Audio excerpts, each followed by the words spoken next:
Hello everyone, कैसे हैं आप सब। आई होप आप सब खुश होंगे, हैप्पी होंगे। जैसे कि आप सब जानते हैं कि हम आने वाले 2 दिन के बाद हम न्यू ईयर में एंटर होने वाले हैं 2026 में। और जैसा कि सबको पता होगा, जितने वीडियोस आती हैं, कि ये साल जो है वो सूर्य का साल है। सो फर्स्ट जनवरी 2026 जिसका जो नंबर जो बनते हैं वो बनते हैं 111 111। तो 111 की एनर्जी है, 111 की एनर्जी है। तो ये जो डे है, ये अपने आप में बहुत ही पावरफुल डे रहेगा, जिसमें आप मैनिफेस्ट कर सकते हैं। जो चीज़ें आप पूरा साल चाहते हैं अपनी लाइफ में, उनको आप मैनिफेस्ट कर सकते हैं। ठीक है। मैनिफेस्ट बहुत सारे तरीके हैं जो ऑलरेडी सब कुछ बताए जाते हैं यूट्यूब्स पे और हर जगह पे। और सबसे बेस्ट तरीका होता है मैनिफेस्ट करने का कि आप चीज़ों को विजुलाइज करें। सबसे बेस्ट तकनीक होती है विजुलाइज करने की। पॉजिटिव सोचिए, पॉजिटिव रहिए, विजुलाइज कीजिए चीज़ों को जो आप चाहते हैं लाइफ में। इसके अलावा आप बेलीफ यूज़ कर सकते हैं, वहाँ पे इन्फिनिटी का साइन बना के पीछे अपना नाम लिखकर भी आप इसको मैनिफेस्ट कर सकते हैं। देन उसको बाद में बर्न कर दीजिए, ऐश को हवा में ब्लो कीजिए। ठीक है, उस तरह की एनर्जी आप कर सकते हैं। ये रही 111 की जो मैनिफेस्टेशन के बारे में मैंने बताया। बाकी अगर कहा जाए तो सन का है, एक नई ऊर्जा के साथ, एक नई एनर्जी के साथ आप नए साल के में प्रवेश करोगे तो पॉजिटिव भी रहे, लेकिन सबके लिए एक जैसा होगा ऐसा नहीं होता है। और एक ही प्लेनेट जो है वो कभी भी पूरे साल के लिए हर एक पर्सन के लिए एक जैसा तो नहीं होने वाला। राइट, ये सबको पता होगा। इंसान के अपने अपने कर्मास होते हैं हर एक पर्सन के, तो उसके हिसाब से ही चीज़ें जो है वो आपको अच्छे या बुरे परिणाम मिलते हैं। तो कर्मा को कौन हमारे देखता है, तो वो होते हैं शनिदेव। ठीक है। सो यहाँ पर जो चीज़ें बताने वाली हैं वो ये हैं कि हर एक की कुंडली में राहु, केतु और शनि एक ऐसे प्लैनेट्स हैं जिनके बेसिस पर आपको अच्छे या बुरे फल जो है वो देखे जाते हैं सबसे ज़्यादा। ऐसा नहीं, बाकी के प्लैनेट्स भी उतने ही इम्पोर्टेंट होते हैं, पर सबसे ज़्यादा क्योंकि हमारे कर्मास के ऊपर फल का होता है कि जैसे हम कर्म करेंगे वैसा हमें फल मिलेगा।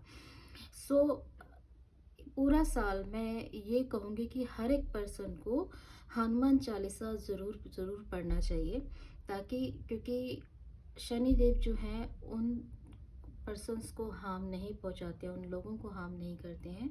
या इतने हर्डल्स, कर्मा का फल ज़रूर मिलता है, लेकिन कुछ चीज़ें होती हैं कि वो इजीली हो जाती हैं। तो उसका सबसे बेस्ट तरीका है कि आप सब हनुमान चालीसा ज़रूर पढ़ें। ठीक है।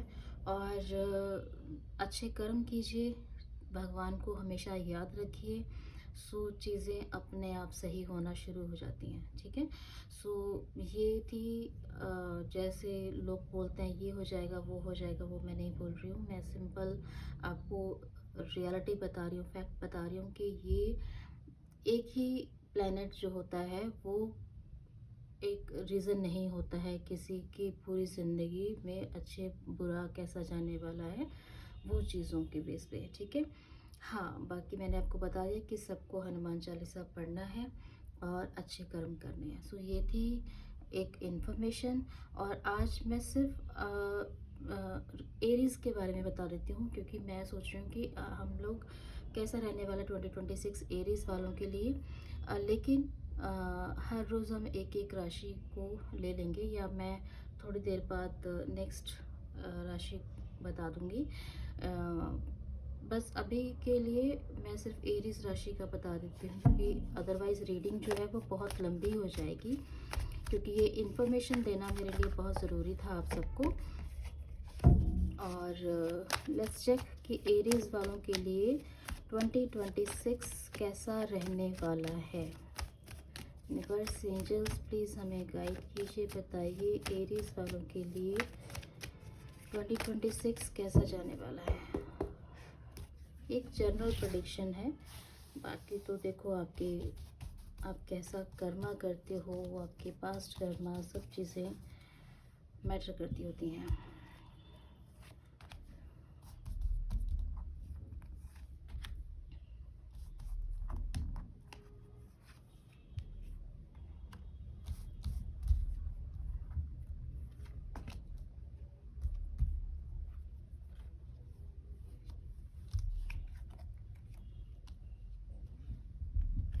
आज 2-2 की एनर्जीज बहुत निकल कर आ रही हैं। सो यहाँ पे जो सबसे पहले तो प्यारी एनर्जी आई है कि यहाँ पे 11 ये भी 2 में गिना जाएगा।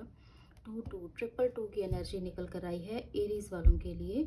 सो आप ट्रिपल 2 कमेंट कर सकते हैं। एंड एरीज वालों का जो चीज़ें हैं वो पूरे साल में उनके लिए पहली चीज़ तो ये है कि यहाँ पे जस्टिस किस चीज़ के लिए है, पहले हमें वो देखना पड़ेगा।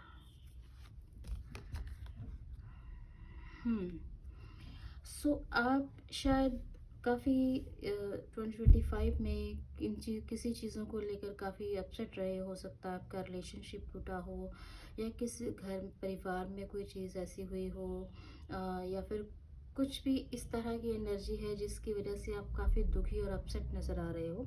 चीज़ें अच्छी नहीं चल रही थी आपकी लाइफ में।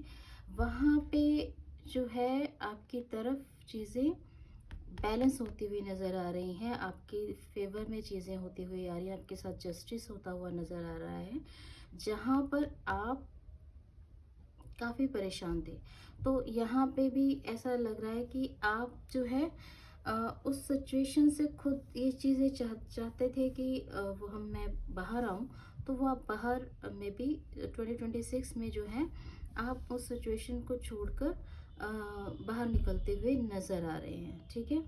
और बहुत अच्छा, अगर वो चीज़ें आगे भी कुछ ऐसा नहीं है, बट यस कोई बीच का कोई रास्ता ज़रूर निकल आएगा जिससे कि आप उस चीज़ से बाहर निकल जाओगे। जैसे कि आप अगर जस्टिस चाहते थे उस रिलेशनशिप में या चीज़ों में या कोई प्रॉब्लम में जिसके साथ आपके साथ सही नहीं हुआ था, तो वहाँ पे जब वो चीज़ें होंगी तो शायद आप उसकी वजह से आप उस चीज़ से मूव ऑन होते हुए नज़र आ रहे हैं। चीज़ें बैलेंस आउट होंगी, यस बैलेंस आउट होंगी। और जो आपने प्लान किया है, जो चीज़ें आपके दिमाग में चल रही थी, वो चीज़ों को आप इम्प्लीमेंट करने की कोशिश करोगे या उनको एग्जीक्यूट करने की कोशिश करोगे, या उनको अपनी लाइफ में या बिजनेस करियर से रिलेटेड जो भी आपने सोचा है वो करने की तरफ आपका ध्यान जाएगा। इस आइसोलेशन चीज़ से निकलकर आप इस सिचुएशन में आ जाओगे 2026 में कि आप फिर अपने करियर पे फोकस रहोगे कि अब मुझे जो मैंने प्लानिंग्स की हैं, चीज़ें जो मैंने सोची हैं, मुझे उनको अब उस तरह से प्लानिंग को करना है। जो मैंने सोचा है, प्लान किया है, उन चीज़ों को मैंने अपनी लाइफ में लेकर आना है, ठीक है।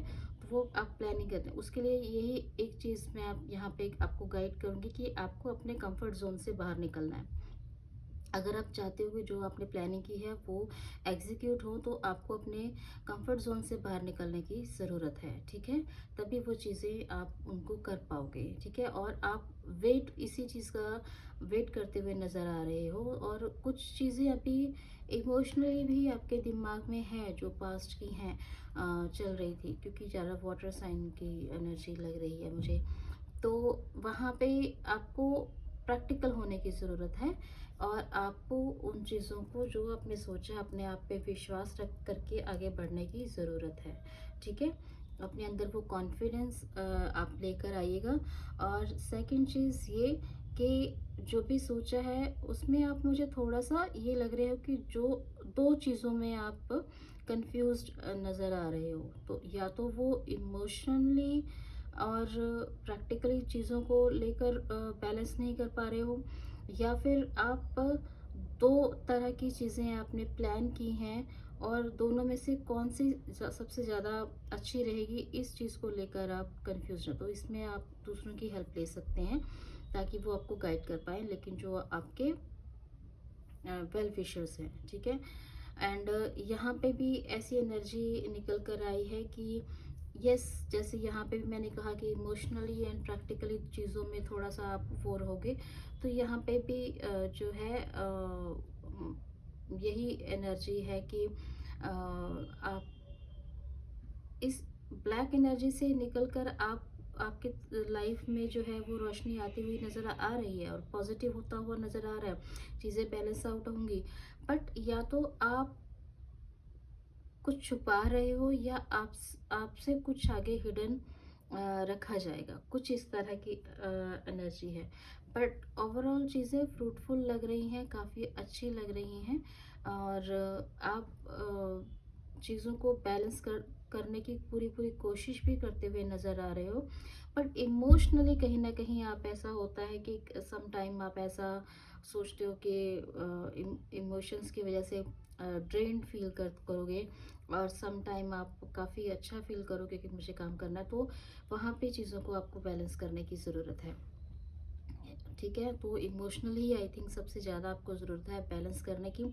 फिर आप जो प्रैक्टिकली आपने सोचा है हुआ है करियर से रिलेटेड, वो चीज़ें आप कर पाओगे। ठीक है, एंड इंट्यूटिवली आपको अपनी इंट्यूशन की सुनने की ज़रूरत है। ठीक है, आप कुछ चीज़ें भी मत सोचो।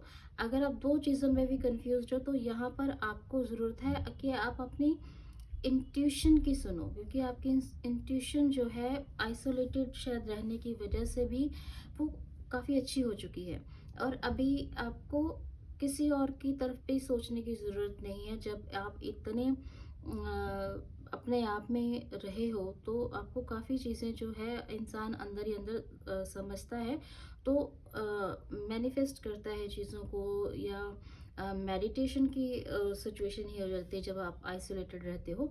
तो यहाँ पे आपकी इंट्यूशन जो है वो काफ़ी अच्छी होने वाली है और आप स्पिरिचुअल पाथ पे चलने वाले हो, या आप भगवान को, जैसे होता है ना जब कोई इंसान दुखी होता है तो अपसेट होता है तो भगवान के शरण में जाता है और भगवान को याद करता है। तो उस तरह से आप एक ऐसी सोल हो जो अंदर से प्योर हो। ठीक है, और आपको आपकी इंट्यूशन भी बहुत अच्छा वर्क करने वाली है। ठीक है, सो आपको ज़रूरत है कि आप किसी की भी बातें मत सुन के अपनी इंट्यूशन की सुने, और जब आप अपने मन की बात सुनोगे, अपने इंट्यूशन की बात सुनोगे, देन आप सही फैसला ले भी पाओगे। ठीक है, सो ये थी एक गाइडेंस, और जो मेष राशि वालों के लिए चीज़ें बैलेंस आउट होंगी, और क्योंकि तीन तीन कार्ड बैलेंस को दिखाते हैं तो आपको ज़्यादा वरी होने की ज़रूरत नहीं है। आप सिचुएशंस में अगर ऑन ऑफ सिचुएशन आपकी रहती भी है तो आप चीज़ों को संभाल लेंगे।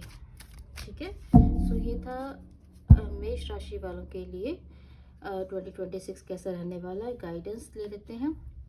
यस, मैंने कहा ना कि जैसे अगर आपके जो वेल विशर्स हैं या जो जिन पे आपको ट्रस्ट है, आप उनसे हेल्प ले सकते हैं। अगर आप कहीं पे कंफ्यूज्ड होते हैं कि दो चीज़ों में डुअलिटी में फंसे हुए हैं, आप समझ नहीं पा रहे हो चीज़ों को कि कौन सी आपके लिए अच्छी रहने वाली हैं, तो वहाँ पर आप लोगों की दूसरों की हेल्प ले सकते हैं।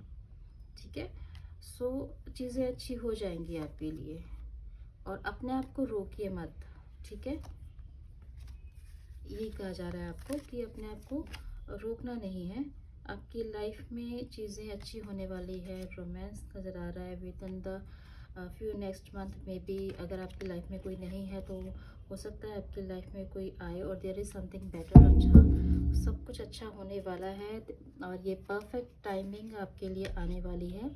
चीज़ों को समझना है, जैसे मैंने कहा लुक फॉर द साइन, तो आपको अपनी इंट्यूशन की सुनकर चीज़ों को आगे फॉलो करना। तो ये थी आज के लिए एरीज राशि वालों का 2026 कैसा रहने वाला है, कैसे मैनिफेस्ट करना है, और द फैक्ट क्या है। ठीक है, एक एक प्लैनेट जो है वो मैंने जैसे बताया कि वही एक रीज़न नहीं होता है। सो ये थी आज के लिए एरीज वालों के लिए रीडिंग। आई होप आपको पसंद आई हो। अगर आपको पसंद आई हो तो please like share and subscribe my channel. Thank you.